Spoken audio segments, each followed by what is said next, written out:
What's up? What's up? What's up? I'm back.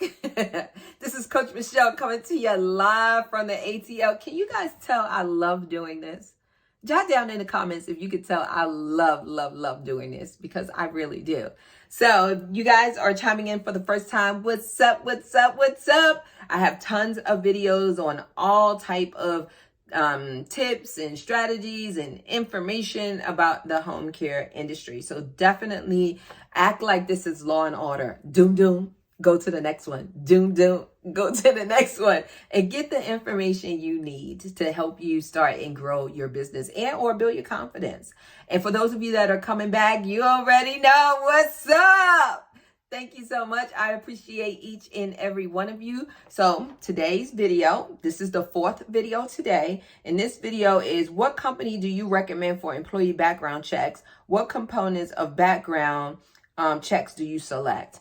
Well, guys, it really depends. So let me just start with, I think that no one should be sending anyone to anyone's home without a background check. Absolutely.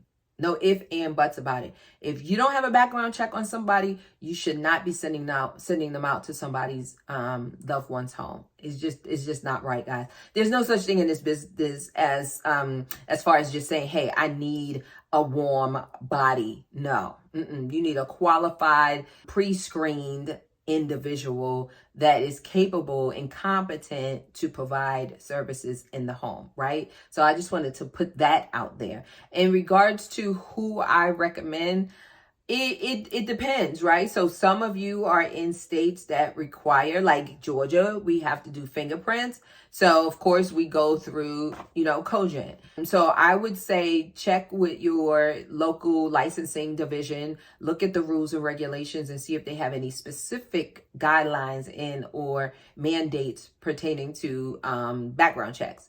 If they do not, and you're in a non-regulated state, then of course you can use whomever you want. Usually it's pretty inexpensive if you send your applicant.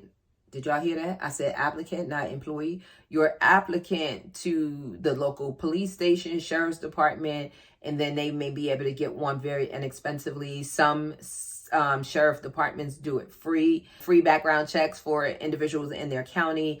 Some of them, if the person is on public assistance, then they have a discount or free. So it really depends. And then of course you can invest in companies or a company that provide background checks. There's many of them out here. What I would recommend is that you do your due diligence. Just go and Google and type in employee background checks and then figure out, which one works best for you. What's the turnaround time, right? Some will give it to you instantly. Some of them a couple of days, so you want to make sure you find that out to make sure it meets, your requirements for your agency.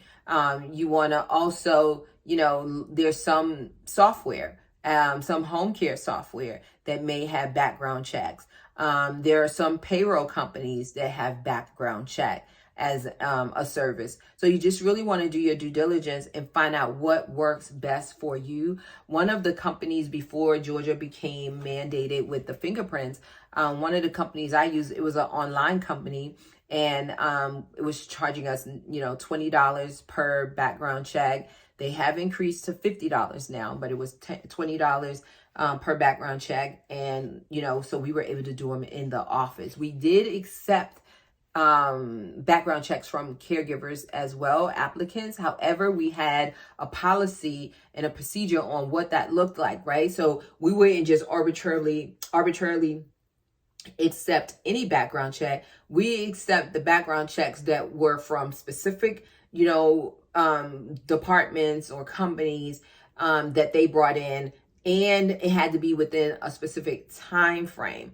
right? And then you also need to know if someone has something adverse on their background, you need to find out, really look at it and make sure that it's not a crime that prohibits them, or, from a state's perspective or county perspective, and or for your agency, if you're in an agency that doesn't regulate it. Like if this person has a misdemeanor, this person has this, and this, what is your criteria? And then how are you articulating that?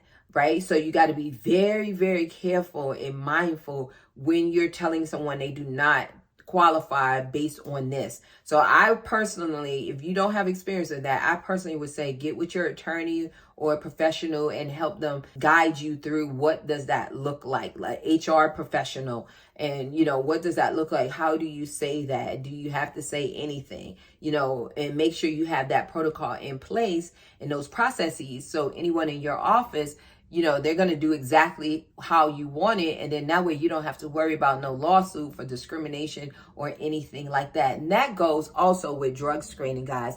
When you have someone that, and you've done a drug screening test, or, because it's mandated in your state, or because you do random drug screening, you must 100%, I'm saying 100%, have a policy and a procedure on what that looks like. And if that person comes back with a positive test, don't you fire that person.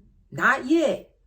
You need to, look at me. You need to, Lord Jesus. I can't tell y'all what to do. Let me tell you what I did. If we did random drug screening and someone came back positive, we sent them over to a lab, a professional lab. They had to have their drug test done within 24 hours, because you never want to let someone go or have any type of disciplinary action against someone because they had a positive test from that you've done in your office. Because, baby, what if they're on a prescription drug that caused that? So you want to make sure you're safe. So that was in our policy. That's what we did. So just have something in place. I'm not telling you what it needs to be, how it needs to look, and anything like that. But again, my goal is for you guys to get as much as you can from me to get you thinking. And then you could go out and do your own due diligence and get all of it. Right? Get all of it. Or if you're in my VIP coaching program during our, sessions and conversations and one-on-ones, and of course, you're able to ask any questions that you want, and I can guide you deeper than, of course, what I do here. Just think about it, guys. Think about all the information I give here on YouTube for free. Can you imagine what's in the VIP program? So then let me make sure I answer the whole thing. What company do you recommend for employees' background check? What components of the background check to select? So it really is kind of hard to say what components to check because I don't know what options are there. So you definitely want the criminal history. Some of them, like the company we used, they had an option where you could do national, right? So you may want to check that. They also had where they could check their motor vehicle record. They could check to, trace. We actually traced the social security number as well. That was an option for us when you talk about component. That was an option. So we could trace the social security number to make sure they are who they say they are. So it really depends on the services that the company you select offers. And then you would just check off the ones that make sense to you. For instance, I would never let someone drive one of our clients around if we did not have a motor vehicle record on them. How do we know that they're a good driver, a safe driver? How do we know? So before we say, okay, go drive Miss Jones to the doctor and put her in the car with someone that runs red lights, a whole bunch of moving violations, running them lights, and or DUIs, and all that stuff is not going to come up unless there's a conviction. That stuff is not going to come up on a background check. It's not going to come up. So personally, I'm not going to have anybody drive anybody unless I know that they have a clean background as far as motor vehicle history. And guess what? I want to know that they got insurance. I want to know that that car is registered. I want to know that, and I need to see it, because I'm not putting Miss Jones in the car with someone with a good driving record and the car is not registered. That's negligence. That's just irresponsible as a business owner. We need to think about the things that people don't think about. We need a holistic approach to this whole process of having individuals going into individuals' homes to provide care under our company name. So we got to do everything that we can in our power to make sure our caregivers are safe, make sure our clients are safe, which ultimately makes sure the business is safe. So let me know what you guys think. If you found value in this, comment below. Definitely click that bell, turn on the notifications, and like and subscribe.